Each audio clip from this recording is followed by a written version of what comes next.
नमस्कार विद्यार्थी मित्रांनो, आजच्या व्हिडिओमध्ये आपण जिल्हा परिषद भरती 2023 साठी महत्त्वपूर्ण पद ग्रामसेवक, तर या पदासाठी महत्त्वपूर्ण असा विषय, तांत्रिक विषय तो म्हणजे कोणता? सहकारी पतपुरवठा. सहकार पतपुरवठा. तर या विषयामधील आपण काही महत्त्वपूर्ण प्रश्न या व्हिडिओमध्ये बघणार आहोत. तर बघा, हे जे प्रश्न आहेत तर हे सर्व प्रश्न IBPS पॅटर्नवर आधारित असणारे प्रश्न आहेत आणि या व्हिडिओची नक्कीच तुम्हाला परीक्षेमध्ये मदत मिळू शकेल. चला तर मग हा व्हिडिओ आपण सुरू करूया. सहकारी संस्थांची पुढील व्याख्या खालीलपैकी कोणी मांडली? तर व्याख्या बघा, समान गरजा असलेल्या व्यक्तींनी एकत्र येऊन आपल्या समान आर्थिक उद्दिष्टांच्या पूर्ततेसाठी स्थापन केलेला संघटन प्रकार म्हणजे सहकारी संस्था. तर ही जी व्याख्या आहे सहकारी संस्थाची, तर ही कोणी मांडली? तर ही मांडली होती श्री वैकुंठलाल मेहता यांनी. यांना काय म्हटले जाते? तर भारतीय सहकार चळवळीचे ते प्रणेते आहेत. भारतीय सहकार चळवळीचे प्रणेते. म्हणून या ठिकाणी प्रश्नाचे योग्य उत्तर ऑप्शन क्रमांक 3 श्री वैकुंठलाल मेहता. स्पष्टीकरण देखील पाहूया. तर बघा, प्रश्नाचे उत्तर आहे श्री वैकुंठलाल मेहता, भारतीय सहकारी चळवळीचे प्रणेते. याचबरोबर बघा, प्राचार्य पॉल लॅम्बर्ट यांनी कोणती व्याख्या मांडली होती सहकारी? तर स्वतःच्या उपयोगासाठी व्यक्तींच्या समूहाने निर्माण केलेली आणि दिग्दर्शित केलेली, लोकशाही नियमानुसार चालवलेली, सभासद व एकूण समाजाच्या सेवेसाठी स्थापन झालेली व्यवहार संस्था म्हणजे सहकारी संस्था होय. याचबरोबर सहकारी संस्थेची H. कॅल्वर्ट यांनी जी व्याख्या मांडली होती ती व्याख्या बघूया. मानवी भूमिकेतून व्यक्तींनी स्वेच्छेने एकत्र येऊन आपल्या आर्थिक हिताच्या वृद्धीसाठी समानतेच्या तत्वावर स्थापन केलेली संघटना म्हणजे काय? सहकारी संस्था. तर या ज्या व्याख्या दिलेल्या आहेत तर या व्याख्या परीक्षेसाठी अतिशय महत्त्वपूर्ण आहेत. त्यानंतर बघा, भारतीय सहकार कायदा 1912 मध्ये सहकारी संस्थेची व्याख्या काय देण्यात आलेली आहे? सहकारी तत्वांना अनुसरून आपल्या सभासदांचे आर्थिक हित संबंध वृद्धिंगत करण्याचे ज्या संस्थेचे उद्दिष्ट असते तिला काय म्हटले जाते? सहकारी संस्था असे म्हटले जाते. यानंतरचा पुढचा प्रश्न आहे प्रश्न क्रमांक 2. पुढील विधाने तपासा. तर या ठिकाणी आपल्याला 2 विधान दिलेले आहेत. तर बघा, अविधान, भारतीय सहकारी चळवळीचे प्रणेते श्री वैकुंठलाल मेहता यांना मानले जाते. तर याच्या अगोदरच आपण पाहिलेले आहे, त्यामुळे हे विधान या ठिकाणी बरोबर आहे. आणि ब विधान, आधुनिक सहकार चळवळीचे जनक सर रॉबर्ट ओवेन यांना मानले जाते. आधुनिक सहकार चळवळीचे जनक, हे देखील विधान या ठिकाणी बरोबर आहे. म्हणून या ठिकाणी प्रश्नाचे योग्य उत्तर दोन्ही विधाने योग्य, ऑप्शन क्रमांक 3. तर बघा, या प्रश्नाचे उत्तर काय होते? दोन्ही विधाने योग्य. तर बघा, श्री वैकुंठलाल मेहता हे थोर गांधीवादी विचारवंत आणि भारतीय सहकार चळवळीचे प्रणेते होते. 1952 मध्ये ते वित्त आयोग तसेच कर चौकशी समितीचे देखील सदस्य राहिले होते. 1953 मध्ये अखिल भारतीय खादी व ग्राम उद्योग मंडळाचे ते अध्यक्ष होते 1953 मध्ये. याचबरोबर 1954 मध्ये त्यांना भारत सरकारने पद्मभूषण हा किताब देऊन त्यांना सन्मानित केले होते, श्री वैकुंठलाल मेहता यांना. याचबरोबर सहकारी चळवळ व ग्रामोद्योग यावर वैकुंठभाईंनी लिहिलेली काही महत्त्वाची पुस्तके जर पाहिली तर ती पुस्तके आहेत कोणती? 1915 मध्ये प्रकाशित झालेली द कोऑपरेटिव्ह मुवमेंट. त्यानंतर the cooperative movement in India 1918, studies in cooperative finance 1927, planning for cooperative movement 1941, decentralised economic development 1963. तर ही काही महत्त्वपूर्ण पुस्तके देखील वैकुंठलाल मेहता यांनी लिहिलेली आहेत, हे देखील तुम्ही लक्षात ठेवू शकता. यानंतरचा पुढचा प्रश्न आहे, भारतातील पहिली सहकारी पतपुरवठा संस्थेची स्थापना खालीलपैकी कोणत्या ठिकाणी करण्यात आली? भारतातील पहिली सहकारी पतपुरवठा संस्थेची स्थापना कोणत्या ठिकाणी करण्यात आली? तर ती करण्यात आली होती मुंबई प्रांतात, त्यावेळेसच्या मुंबई प्रांतामध्ये. कोणत्या ठिकाणी? बडोदा या ठिकाणी 1889 मध्ये. ऑप्शन क्रमांक 1 हे या प्रश्नाचे योग्य उत्तर असेल. तर बघा, या प्रश्नाचे उत्तर काय? बडोदा या ठिकाणी स्थापना करण्यात आली मुंबई प्रांतामध्ये. कधी? 5 फेब्रुवारी 1889 मध्ये. तर बघा संस्थापक कोण होते? प्राचार्य विठ्ठल लक्ष्मण कवठेकर. नाव काय होते? अन्योन्य सहकारी मंडळी. भारतातील पहिला सहकार कायदा कधीचा आहे? 1904चा. आणि भारतातील दुसरा सहकार कायदा कधीचा आहे? 1912चा. ही ऑदर माहिती देखील तुम्ही लक्षात ठेवा, महत्वाची आहे.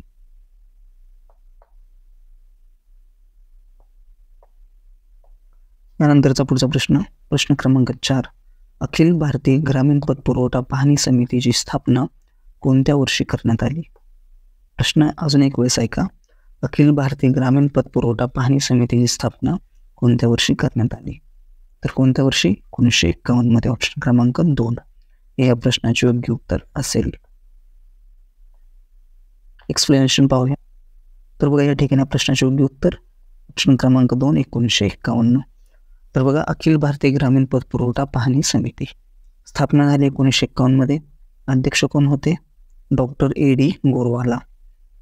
तर या पाहणी समितीचा उद्देश काय होता? तर ग्रामीण कर्ज पुरवठ्याचा अभ्यास करून शिफारस करण्यासाठी अखिल भारतीय ग्रामीण पतपुरवठा पाहणी समितीची स्थापना 1951 मध्ये करण्यात आली होती. पुढचा प्रश्न आहे, पुढील विधाने तपासा. पहिले विधान, मुंबई जिल्हा मध्यवर्ती सहकारी संस्थेची स्थापना 1923 मध्ये झाली. आणि दुसरे विधान आहे, महाराष्ट्रामध्ये सहकारी पतपुरवठ्याबाबत त्रिस्तरीय रचना स्वीकारलेली आहे. तर ही दोन्ही विधान या ठिकाणी बरोबर आहेत. ऑप्शन क्रमांक 3 या प्रश्नाचे योग्य उत्तर असेल. तर बघा मुंबई जिल्हा मध्यवर्ती सहकारी संस्थेची स्थापना सन 1923 मध्ये झाली. या बँकेचे पुढे राज्य शिखर बँकेमध्ये रूपांतर होऊन ती सध्या महाराष्ट्र राज्य सहकारी बँक लिमिटेड म्हणून कार्यरत आहे. महाराष्ट्रामध्ये सहकारी पतपुरवठ्याबाबत त्रिस्तरीय रचना स्वीकारलेली आहे. तर परीक्षेमध्ये असा देखील प्रश्न विचारला जाऊ शकतो की महाराष्ट्रामध्ये सहकारी पतपुरवठ्याबाबत किती स्तरीय रचना स्वीकारलेली आहे किंवा कोणती रचना स्वीकारलेली आहे? तर त्रिस्तरीय रचना स्वीकारलेली आहे. प्राथमिक स्तरावर प्राथमिक सहकारी पतपुरवठा संस्था, जिल्हा स्तरावर जिल्हा मध्यवर्ती सहकारी बँका आणि राज्य स्तरावर राज्य सहकारी बँका अशा 3 स्तरीय रचना या ठिकाणी महाराष्ट्रामध्ये सहकारी पुरवठ्याबाबत स्वीकारलेली आहे.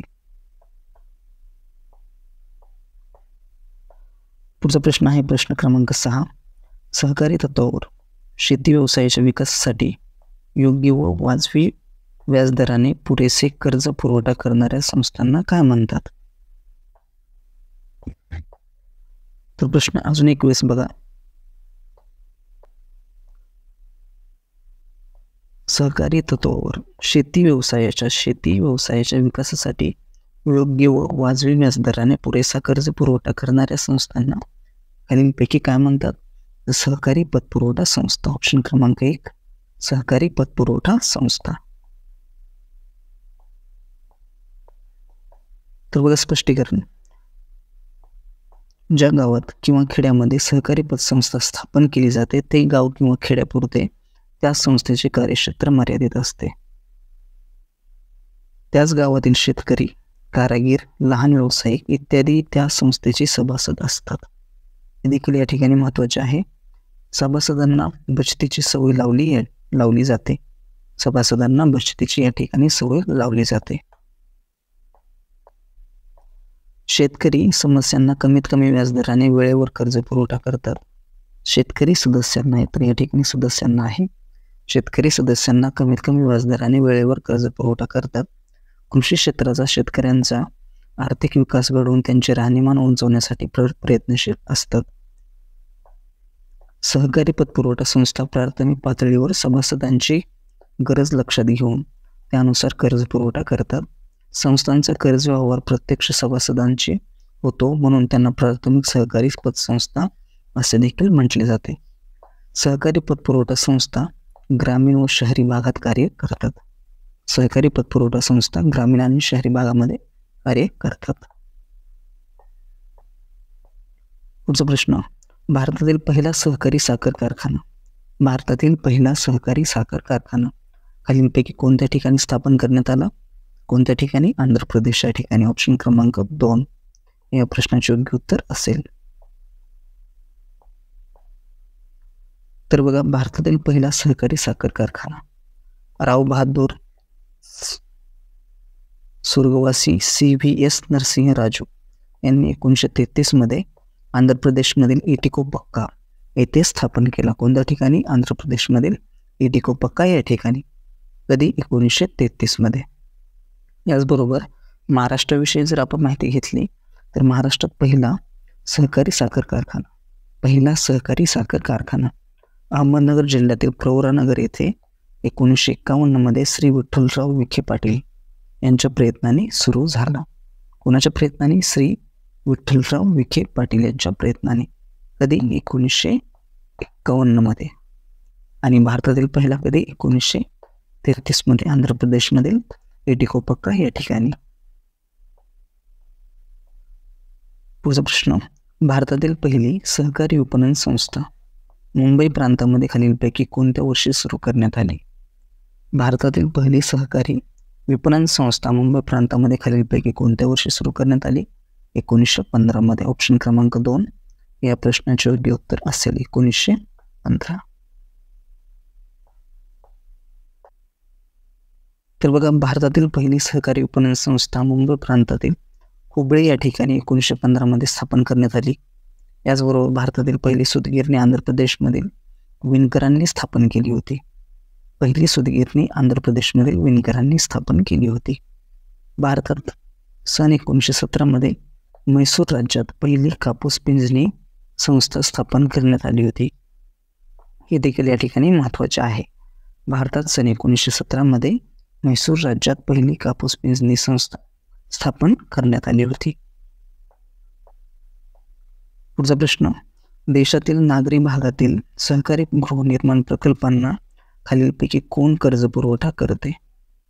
देशातील नागरी भागातील सहकारी गृहनिर्माण प्रकल्पांना खालीलपैकी कोण कर्ज पुरवठा करते? तर हुडको. ऑप्शन क्रमांक 4 या प्रश्नाचे योग्य उत्तर असेल. तर बघा, हुडको म्हणजे काय? तर housing and urban development corporation. तर एप्रिल 1970 स्थापन झालेले गृहनिर्माण आणि नागरी विकास महामंडळ हे नागरी भागातील सहकारी गृहनिर्माण प्रकल्पांना कर्ज पुरवठा करते. म्हणून या ठिकाणी प्रश्नाचे योग्य उत्तर ते म्हणजे हुडको. ऑप्शन क्रमांक 4. पुढचा प्रश्न आहे, देशात ग्राहक संरक्षण कायदा कोणत्या वर्षी लागू करण्यात आला?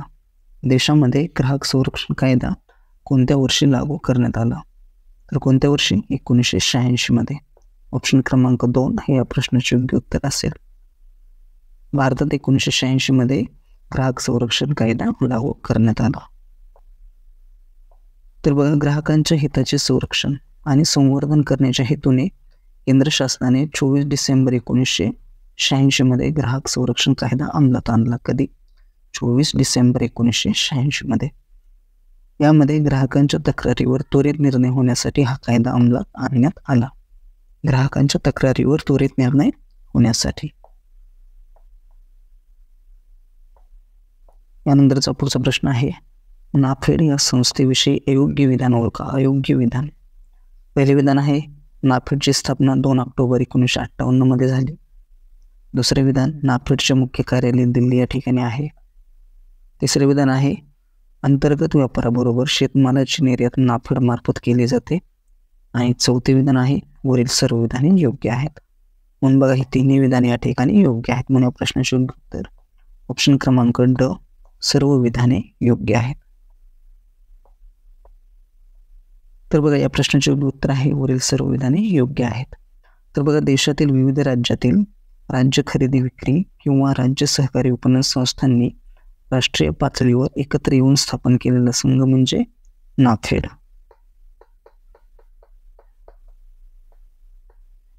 तर या संघाची स्थापना कधी करण्यात आली? 2 ऑक्टोबर 1958.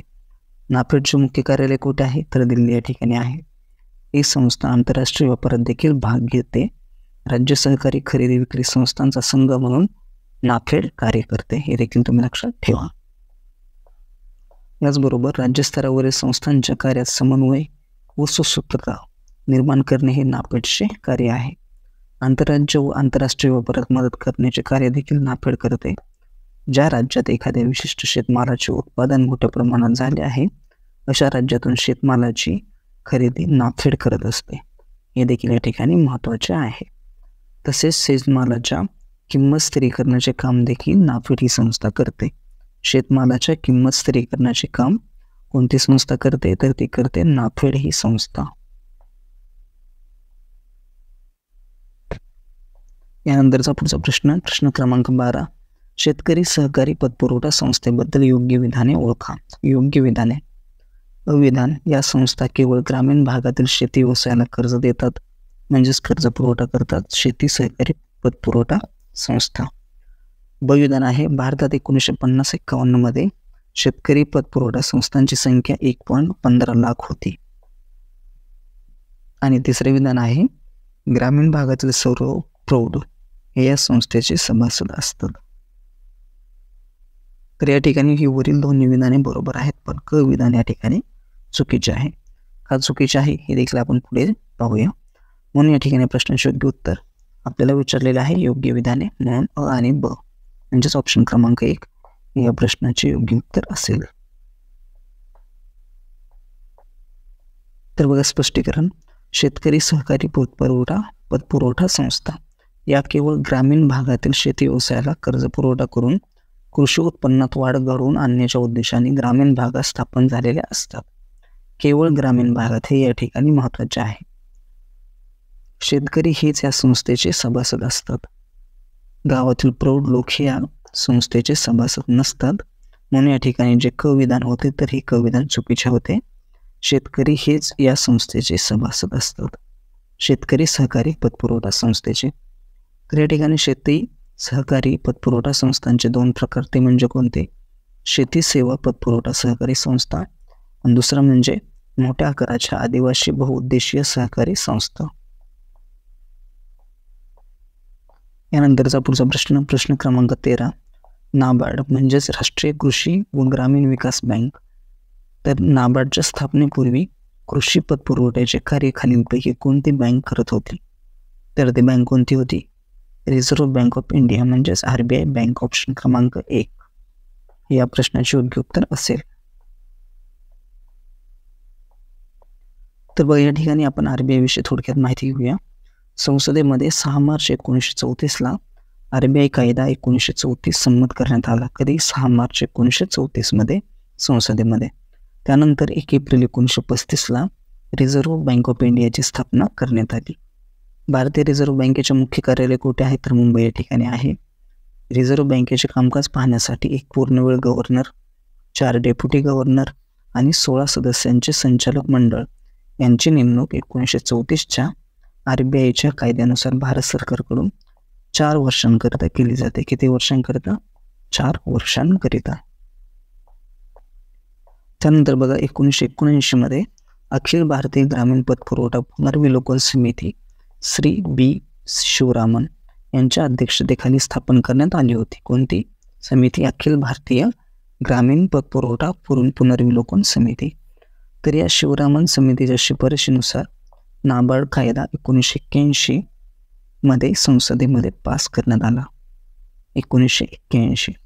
तर कृषी पत विभाग, ग्रामीण नियोजन आणि पतकक्ष व कृषी पुनर्वित्त विकास महामंडळ यांच्या एकत्रीकरणामधून 12 जुलै 1982 मध्ये भारतामध्ये नाबार्ड म्हणजेच national bank for agriculture and rural development या शिखर संस्थेची स्थापना भारतामध्ये करण्यात आली. कधी?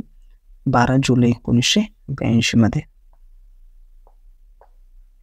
त्याचबरोबर नाबार्डचे पहिले अध्यक्ष कोण होते?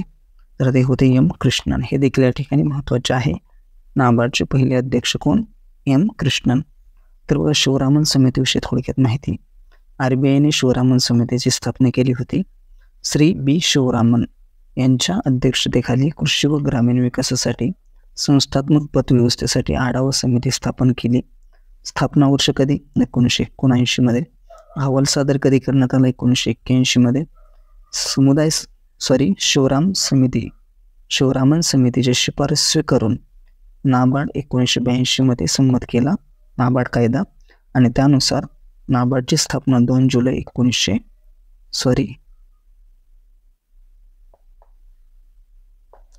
तर या ठिकाणी टायपिंग मिस्टेक झालेली आहे. नाबार्डची स्थापना ही 12 जुलै कधी 12 जुलै 1982 मध्ये करण्यात आली. 1982.